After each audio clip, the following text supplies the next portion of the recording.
ব্রজমণ্ডল পরিক্রমার এই অন্তিম পর্বে আমরা চলে এসেছি হুগলি জেলার এক প্রাচীন শহর শ্রীরামপুরে।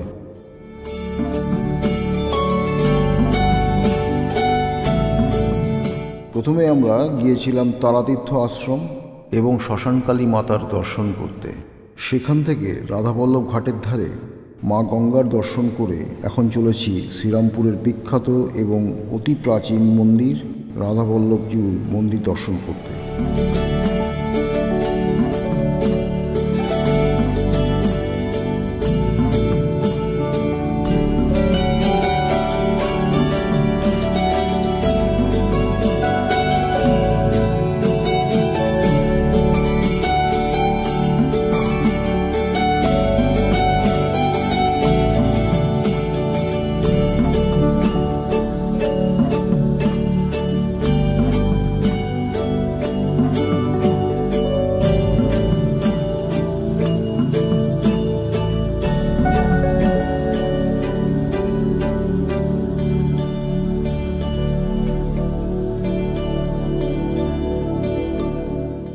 আমরা এখন রাধাবল্লভজিউর মন্দিরের সামনে। সামনের এই রাস্তাটার নাম ঠাকুরবাড়ি রোড। সামনের রাধাবল্লভজিউর মন্দির।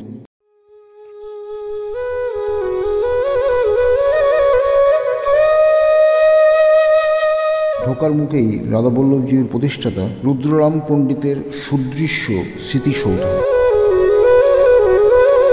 কারুকার্যময় রাধাবল্লভ মন্দিরটি আকারে বেশ বড়।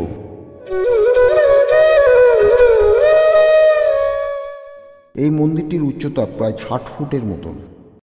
আটচালা পালকির মতো গঠনশৈলী।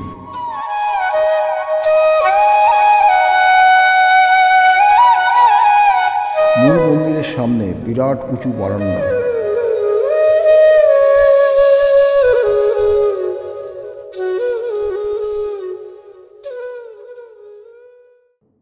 বারান্দার নামের ফলকের প্রাচুর্য দেখলে এখানকার বিপুল ভক্ত সংখ্যা কিছুটা আন্দাজ করা যাবে। 1764 সালে কলকাতা নিবাসী শ্রী নয়নচাঁদ মল্লিক এই মন্দির প্রতিষ্ঠা করেন। মন্দিরের নাম অনুসারে এই জায়গার নাম হয় বল্লভপুর।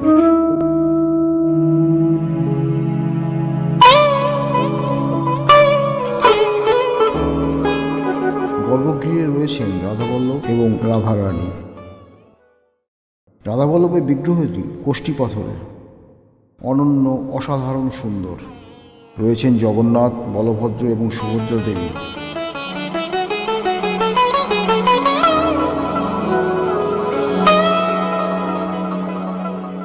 এই মন্দিরে নিত্য পুজো ভোগ হয়। এছাড়া রাস, দোল উৎসবে বা মাঘী পূর্ণিমা, ঝুলনযাত্রা উপলক্ষে এখানে প্রচুর মানুষের সমাগম হয়।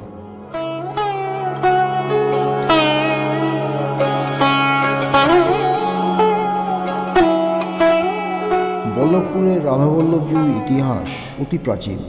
কথিত আছে 1677 সালের বেশ কিছু আগে চাঁতরা গ্রামের কৃষ্ণভক্ত রুদ্ররাম পণ্ডিত এই বল্লভপুরে শ্রীকৃষ্ণের পুজো করতেন।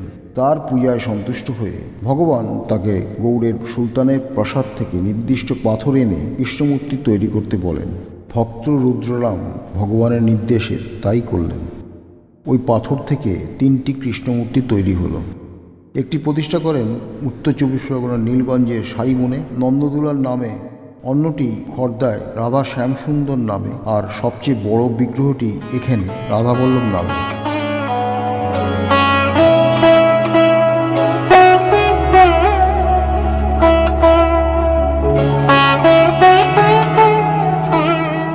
রুদ্ররাম পণ্ডিতের প্রতিষ্ঠিত রাধাবল্লভজিউর প্রথম মন্দিরটি গঙ্গার ভাঙন এবং কালের অবক্ষয়ের কারণে ধীরে ধীরে ধ্বংস হয়ে যাওয়ায় এই নতুন মন্দিরটি তৈরি হয় এবং রাধাবল্লভকে এখানে প্রতিষ্ঠা করা হয়।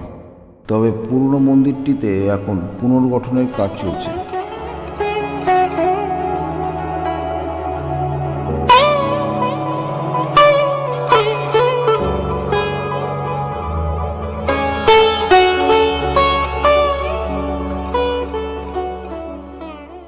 এই প্রসঙ্গে একটা কথা বলা দরকার। খর্দাহে শ্রী শ্যামসুন্দর আবির্ভাবের যে কাহিনী আমরা শুনেছিলাম, তার সাথে সাইবন আর নন্দদুলাল বা বল্লভপুরের রাধাবল্লভের আবির্ভাবের কোনো মিল নেই। এখানে নিত্যানন্দের পুত্র বীরভদ্র গোস্বামীর কোনো উল্লেখ নেই। কেন নেই এই প্রশ্নটা কিন্তু থেকেই গেল।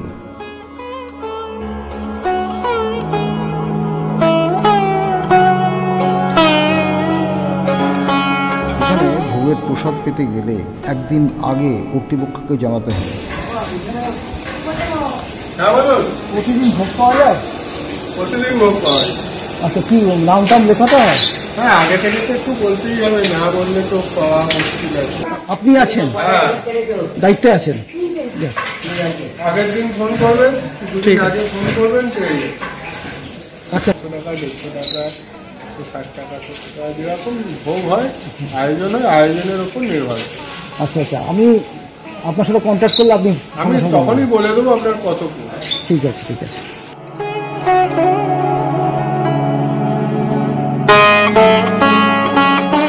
এখানেই শেষ করছি ব্রজমণ্ডল পরিক্রমার অন্তিম পর্ব।